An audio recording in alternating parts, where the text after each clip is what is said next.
Hello, beautiful people. How are you? My name is Gloria Lorraine. You can call me Lorraine. Some people call me Glow. Either way, lately I've been sitting down and talking about true crime on YouTube. So if it's something that you're interested in, let's go. Today we're going to be talking about Ashley Reeves. We are going to Millstadt, Illinois.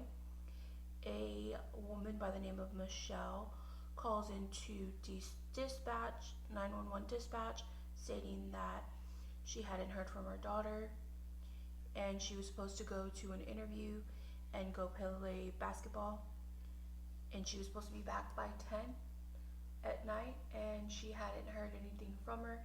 And usually this is not, unfortunately, this is not a abnormal phone call. Apparently police get these phone calls all the time, but for some reason the officer that answered the phone, he didn't like the way she sounded, the mother, as far as kind of like a mother knows type of voice. So they looked into it and they ended up finding her boyfriend's SUV abandoned with Ashley's clothes with no Ashley. Her mother begins to reach out to friends, hopefully hoping that maybe she's just ignoring her parents and maybe she'll answer one of her friends, but no luck. The mom actually pulls the phone record into starting to call as many people as they can. Meanwhile, police took no time to pull in Jeremy to the police station, and Jeremy is kind of clueless at this point of what may have happened. He stated that the last time he had spoke with Ashley was earlier that day around 12. They actually had switched vehicles because she had needed an oil change and Jeremy was going to take care of it for her, so she switched out the vehicles the day before. And when Jeremy asked if she was ready to switch back to her vehicle, she said no, that she was going to go to another town for an interview, and then she was going to go play basketball over there. While she was over there, she was going to go see some friends, and it was left at that. Meanwhile, Michelle and Ashley's younger sister Cassie were beginning to call all the numbers that they could find from the phone records, and they weren't finding any luck. They actually gave a copy to the police department as well, and they used it when speaking with Jeremy. They were asking him, do you know if anybody would try to hurt Ashley? And he was just like, no. They asked him, well, who do you think she was going to play basketball with? Who did she go and see over there? And he said, well, we have a friend named Sam Shelton. He's a teacher over there in Freeburg High School, and he plays basketball with a lot of kids.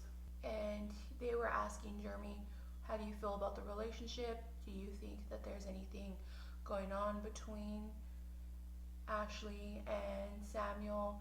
And automatically Jeremy said no, he trusts Ashley.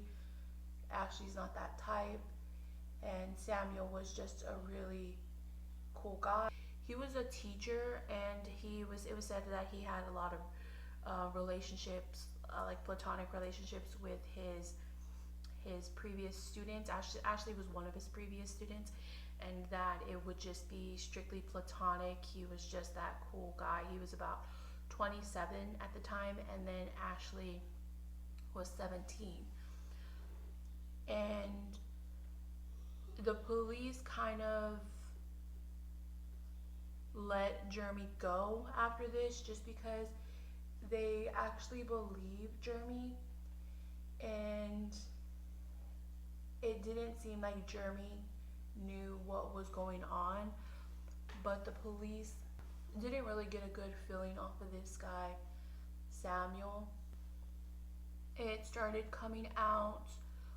Eventually, the police were calling around and looking for Ashley to get some more information. And a lot of the friends began to say, yeah, she was going to go meet Samuel and that's where she was going to be. At least she told somebody, even though she didn't tell her mom. She was telling her girlfriends, that she was gonna go hang out with Samuel and play basketball. So who is Samuel? Samuel Shelton was a teacher. He was Ashley's previous teacher, and he was a PE teacher, and on his side, on his spare time, he would do wrestling matches, and he would go by the name The Teacher. He was described as charming, confident, handsome. He was also described as cocky, self-centered, and self-absorbed. He lived with his mother and his grandmother, and he was kind of the man of the house in that family dynamic. But he really respected his mother and his grandmother, kind of took care of them in a sense. There's rumors that he did have a lot of relationships with younger women, some of them platonic, some of them not so platonic. When they brought Shelton in, Samuel Shelton, he right off the bat said, no, I didn't meet Ashley. I went out that night. I went to a bar. I didn't meet up with her. And the police department was looking at him like, really? Because she told a lot of people that's where she was going to be, with you playing basketball. And the police kind of at this point started to look at him in a different light, because Jeremy's SUV was found a couple of blocks away from Samuel's house, and she had told her girlfriends, she only told her girlfriends that she was gonna go meet with Sam. So they knew that Ashley was kind of just protecting herself to let somebody know where she went. She didn't tell her parents. And of course, she couldn't tell Jeremy who she was going to go see. She was just going to go play basketball. And when they're telling Samuel this, that multiple people have said that they were going to go see each other, he automatically started saying, well, Ashley was obsessed with me. I've told her plenty of times that our relationship was platonic, but she was obsessed with me. And the police had the phone records of the mom, from when the mom had pulled it, and they could see that the majority of the interactions were Shelton calling Ashley, as far as he was the one initiating it. So again, they're not really liking what they're finding on Shelton. And they start asking him, okay, so at least just tell us a little bit more about the relationship. And he goes into saying that Ashley was obsessed with him, and he couldn't really push her off of him. They were just pulling it out of him little bit by little bit, but he was staying pretty confident. And he said, okay, so I did meet with her but I was trying to break up the relationship. I just couldn't really do it anymore, and I knew it wasn't right. We had sex in February, but I didn't kiss her. I didn't really like her. She was the one that was obsessed with me. And the police kind of started seeing it as he was able to dehumanize her.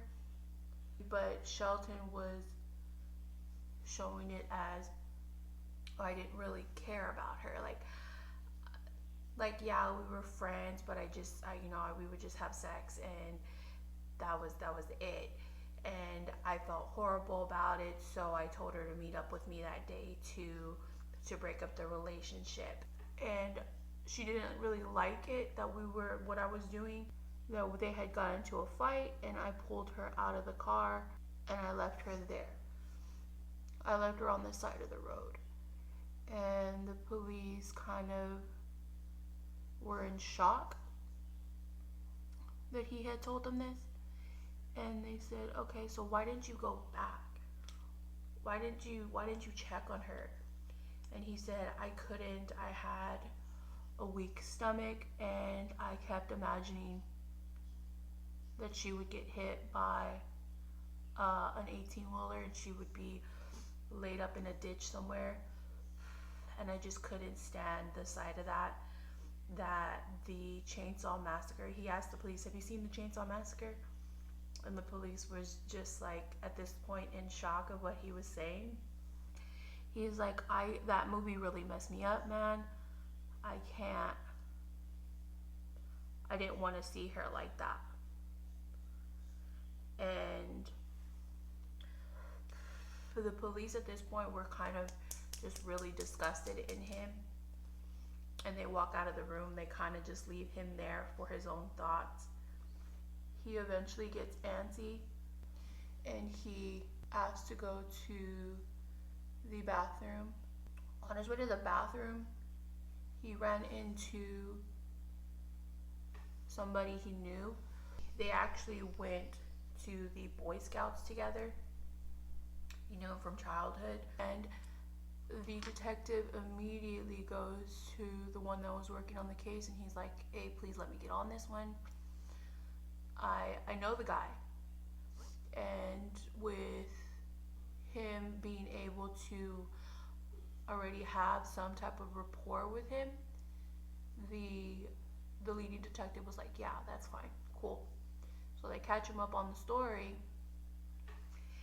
and Shelton comes back, and the detective, the one that he knew from the Boy Scouts, kind of just like, hey, we need to find Ashley. Please help us find her. You can help save her. And Shelton doesn't budge. He continues to say, I left her there. I don't know where she is. And the detective tells him, what would Grandma say? If Grandma was here right now, what would she say? And you could almost immediately see Shelton's demeanor change because of how much respect he had for his grandmother and his mother. And the detective kept repeating it. What would Grandma say? And Shelton, he gets out. I just want to go home and explain myself to Grandma. I just want to let her know that it was an accident. And the detective was like, okay, we can set that up. We can do that. But right now we need to find out where Ashley is. What did you do to her? What do you mean it was an accident? And Shelton begins to confess.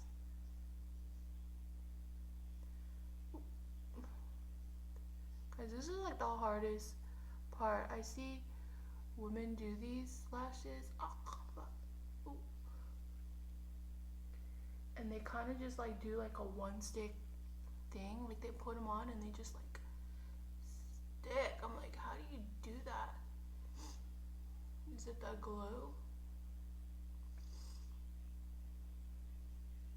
I'm still kind of learning if y'all haven't guessed it. Let me do this one and then I'll be back. So the detective kind of agrees to let him speak to his grandmother and explain what happened, as long as he was able to tell them first where Ashley was. And he's like, alright. So I did meet up with her. Ooh, not the eyebrow. I did meet up with Ashley that night, again, to break up with her. But she got upset about the situation, and I was trying to pull her out of my vehicle.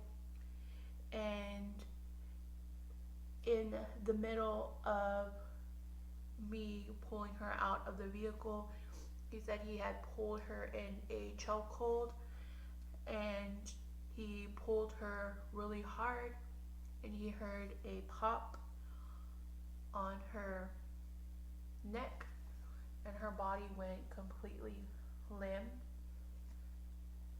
and he thought he had unalived her.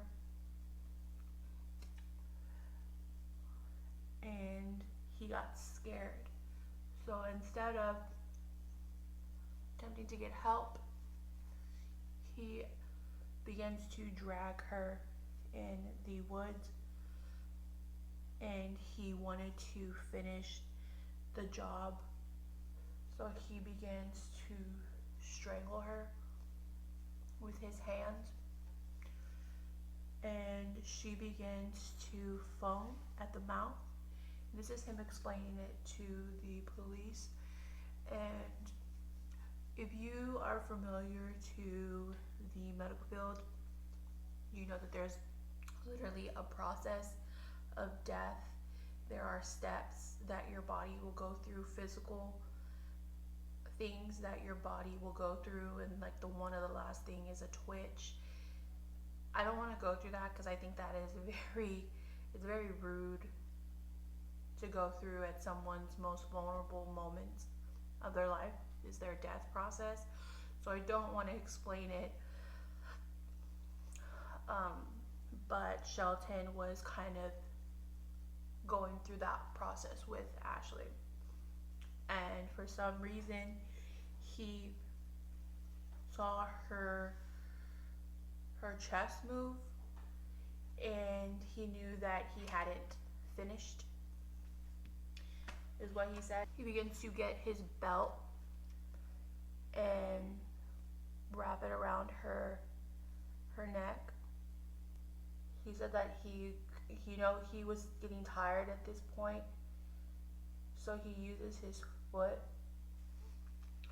to make sure that it was done. So he's literally holding the belt and using his foot to tighten it around her. And once he was done with the belt, he kind of just left her there. And then he really did go get a beer. He went to a nearby bar. I don't know if it was just to get his alibi, or if it was just him trying to calm his nerves from what he had just did. But through the whole process, he really didn't have remorse. You could see it in the videotape after he's confessing. He's talking to another detective, asking, if he's able to go get his toothbrush. Like, he already knew what was coming. He was charged with first degree, and he was trying to get his contacts taken out. He needed to go pick up his contact solution, his toothbrush, before he got booked, and if it was possible, if he could make arrangements to get a private cell, because he had issues peeing in public. And the detective is kind of just like in shock, and he's like, I don't know, man, you're gonna have to take that up with the booking. And they ask him, can you let us know where she was? And he did tell them, but it took them so long to get Ashley, or to find Ashley where she was. They thought he was lying because they were looking in the woods for hours, it said.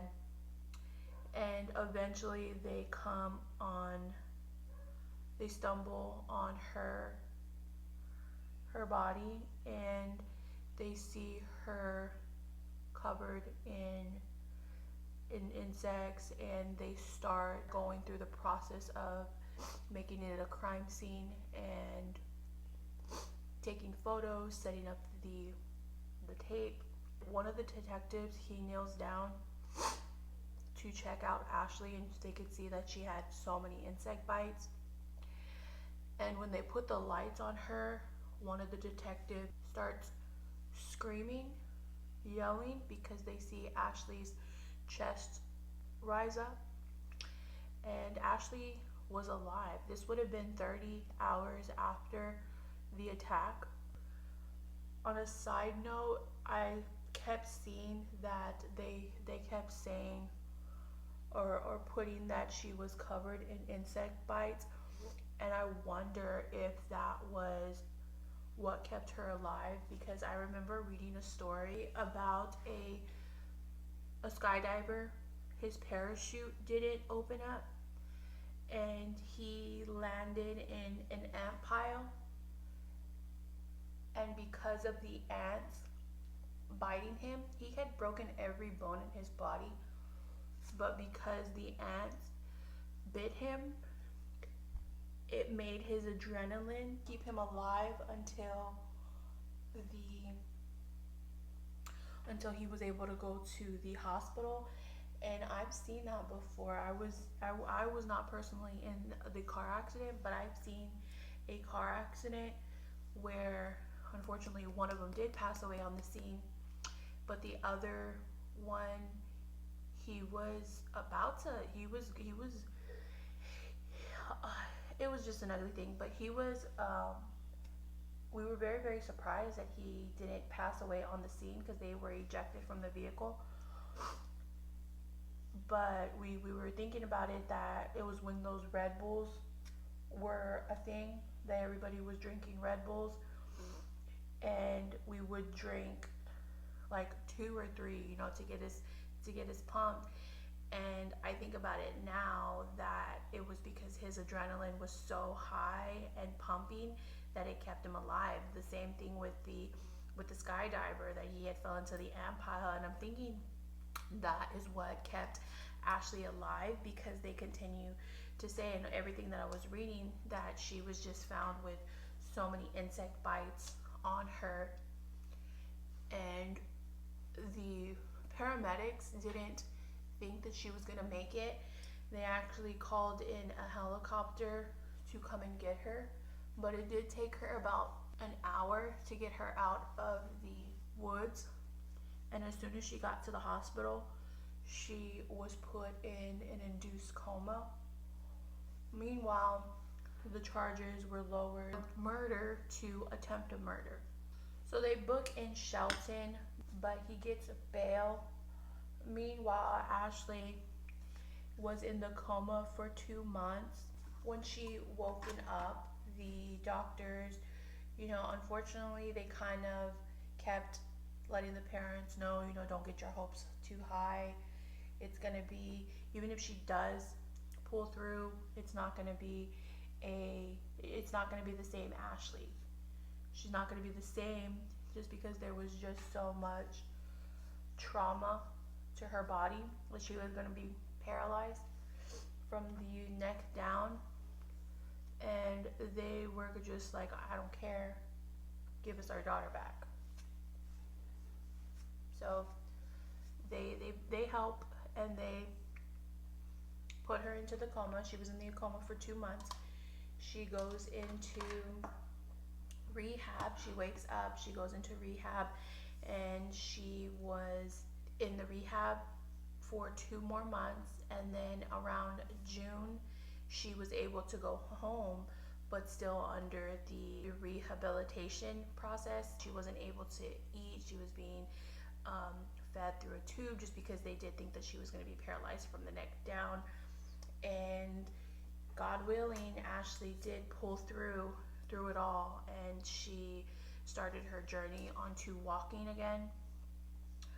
Meanwhile, Shelton had made bail. His mommy pulled him out. And the only reason I talk about her like that is because, I'll tell you, it's just her thought process to everything. She's the main reason of why he was this, why he became this, why he was a narcissist. I'm not a doctor, but you can tell Shelton was a narcissist through all this process. He didn't show any remorse. Anyways, they pulled him out, and he was on house arrest. The trial was coming, and in the midst of it all, he puts himself through an overdose with narcotics, and a lot of people were kind of feeling sorry for him, but I took it as him trying to cower out of what he was facing. But like, I am an advocate for mental health, and if that is something that you think about or you're making a plan to do it, please reach out for help. But in Shelton's path, I just think that he was trying to cower out of it, and he was trying to take another way out rather than facing his consequences, because he never really faced any of his consequences. Throughout the process of when he tried to unalive himself with narcotics, he put "do not resuscitate" on his chest.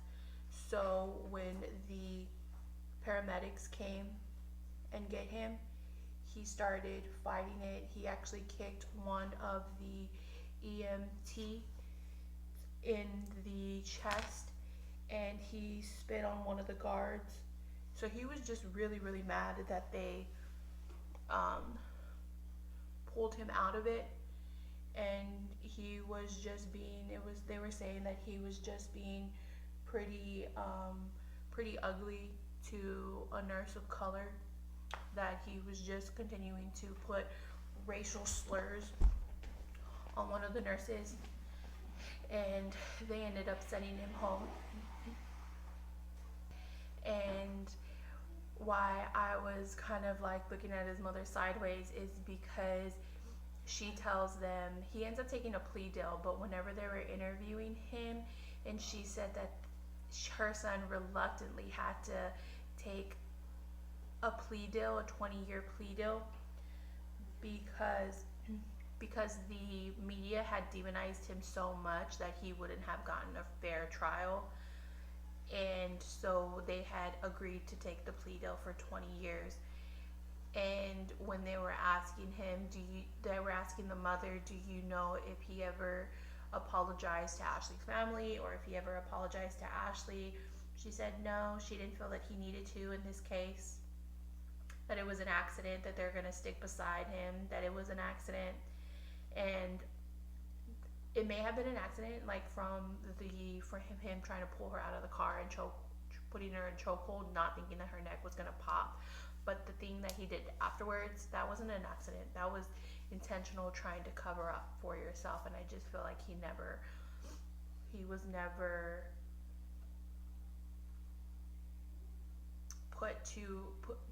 put for his consequences. Like, he never was able to face that. And I think that has a lot to do with the mother, and that they just, their baby as an adult. And it's just disgusting, because that is what they, not all, but that is what they could possibly become. And Ashley is now in her 30s. She has children. She is walking, and she's has her own career going. She doesn't really like to talk about the story anymore because she doesn't want it to define her, but she is doing well, and she is trying to be stable in her life, and good for her. I don't want to put a picture of her now, just because she did want the privacy, and she kind of made it clear that she wanted the privacy. When she woke up from it, she couldn't really believe that Shelton did that to her. She thought that he was a good friend to her, and she ended up having to watch the body cam of the police officer. She actually, to just for closure, to see what was going on. But she is now wanting to put it past her. But I just wanted to tell the story because she made it through from what could have gone completely a different way. She did make it through, and I just want to do more stories like that, just because I feel like there's just so much ugliness in the world, and I'm looking at more stories, and I'm just like, dang, there's some ugly people in this world, especially when it comes to kids. But anyways, I will be here on Wednesday. Thank you again for spending your time with me. And tomorrow, you definitely got to check into Bailey Sari, and she said she's going to be back.